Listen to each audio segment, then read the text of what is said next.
कहानी की शुरुआत में हम पाई नाम के एक आदमी को देखते हैं जिससे एक राइटर मिलने आया हुआ होता है। वो राइटर एक बुक की स्टोरी लिखने के लिए पाई की लाइफ के बारे में जानना चाहता था। जिसके बाद पाई अपने लाइफ की स्टोरी बताने लगता है कि उसके अंकल उसे स्विमिंग सिखाते थे और उन्होंने मेरा नाम पिसाइन पटेल रखा था, जो कि फ्रांस के एक स्विमिंग पूल का नाम था। पाई बताता है कि जब मैं स्कूल में था तो मैंने पाई की इक्वेशन को बहुत अच्छी तरह से समझाया था। इसके बाद सब लोग मुझे पाई के नाम से जानने लगे और मेरा नाम पाई पटेल ही हो गया। पाई और उसकी फैमिली इंडिया के पांडुचेरी इलाके में रहते थे। पाई अपनी माँ के बारे में बताते हैं कि उनकी माँ बहुत ज़्यादा धार्मिक थी और वो मुझे राधा कृष्ण की कहानियाँ सुनाया करती थी। पाई कहता है कि बचपन में उसको इसके धर्म के बारे में ठीक से पता नहीं था, इसलिए वो तीनों धर्मों को फॉलो करते थे।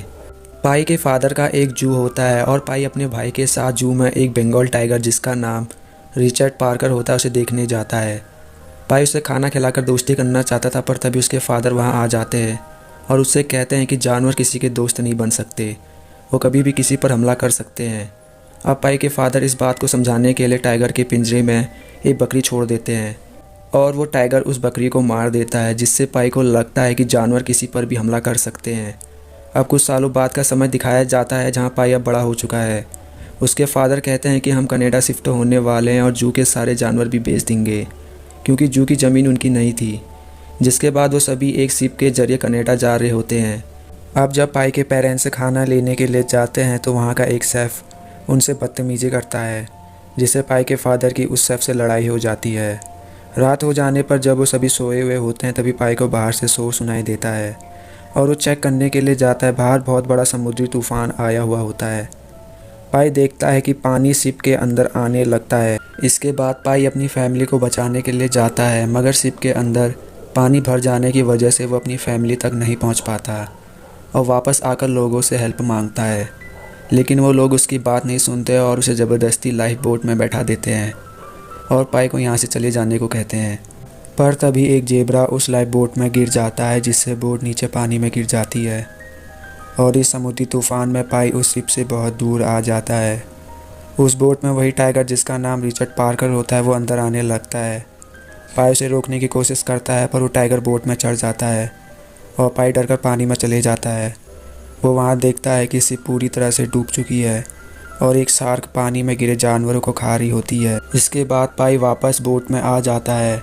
वहाँ उसे टाइगर नहीं दिखाई देता, जिससे पाई को लगता है कि टाइगर पानी में गिर गया और उसे शार्क ने खा लिया है। पाई अपनी फैमिली को याद करके बहुत रोता है। अगली सुबह पाई बोट में से पानी बाहर निकाल रहा होता है, पर तभी वहाँ एक हाइना दिखाई देता है। पाई डरकर बोट के कोने पर चले जाता है। तभी उसे अपने जू का एक चिंपैंजी भी दिखता है। इसके बाद पाई उस चिंपैंजी को बोट के अंदर ले लेता है। जल्द ही रात हो जाती है और वो हाइना ज़ेब्रा पर हमला करके उसे मार देता है। पाई उसे रोकने की कोशिश करता है, पर वो हाइना ज़ेब्रा को मार देता है। अगले दिन पाई को उस बोट में से इमरजेंसी में काम आने वाले कुछ सामान मिलते हैं। उस डायरी में डिफ़िकल्ट सिचुएशन में सर्वाइव किस तरह से करना है वो लिखा होता है। अब पाई अपने काम में लग जाता है, मगर तभी वो हाइना ज़ेब्रा को खाने लगता है। चिंपैंजी उसे रोकने की कोशिश करता है, पर वो हाइना उसे भी मार देता है। अब पाई गुस्से में उस हाइना को मारने ही वाला होता है, तभी वो टाइगर अचानक वहाँ आ जाता है और वह हाइना को मार देता है। ये देखकर पाई घबरा जाता है और अपनी छोटी बोट में चला जाता है।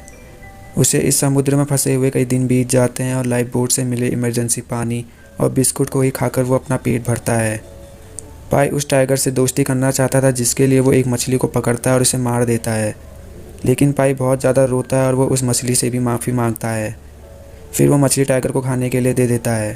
पाई को इस समुद्र में फंसे हुए 40 दिन बीत जाते हैं और साथ ही उसे जो इमरजेंसी पानी और खाना मिला था वो भी ख़त्म हो जाता है। पाई और टाइगर की हालत बहुत ज़्यादा ख़राब होती है, पर तभी समुद्र से उड़ती हुई मछलियाँ उनकी ओर आती हैं, जिससे बहुत सारी मछलियाँ उनके बोट में गिर जाती हैं और पाई एक मछली को पकड़कर उसे खाता है। यहाँ पाई पहली बार किसी का मीट खाता है। अगले दिन पाई उस टाइगर को अपने कंट्रोल में करने की कोशिश करता है। वह टाइगर जू में रहता था, इसलिए वो पाई की बातें मान लेता है। उन दोनों को इस बोट में रहते हुए कई दिन बीत जाते हैं और उन दोनों की हालत भी बहुत ज़्यादा ख़राब होती है। पाई भगवान से कहता है कि मुझे अपने पास बुला लो।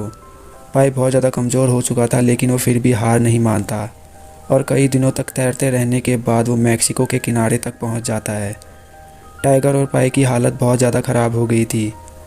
अब टाइगर बोट से उतरकर जंगल की ओर जाने लगता है और पाई उसे देख रहा होता है। पाई को यकीन था कि एक बार टाइगर उसे मुड़कर ज़रूर देखेगा, मगर टाइगर पाई को नहीं देखता और जंगल में चला जाता है। अब वहाँ रहने वाले कुछ लोग आते हैं जो पाई को उठाकर अपने साथ ले जाने लगते हैं। पाई बहुत ज़्यादा रोता है। वो इसलिए रोता है क्योंकि इतना टाइम एक साथ गुजारने और हर मुश्किल का सामना करने के बाद भी टाइगर उसे मुड़कर नहीं देखता और वहाँ से चला जाता है। पाई बहुत ज़्यादा सैड हो जाता है। अब हम उस राइटर को देखते हैं जो पाई की स्टोरी सुन रहा होता है। फिर राइटर पाई से पूछता है कि मैं आपकी स्टोरी लिख सकता हूँ, जिस पर पाई उसे हाँ कहता है। और इसी के साथ ये कहानी यहीं पर ख़त्म हो जाती है।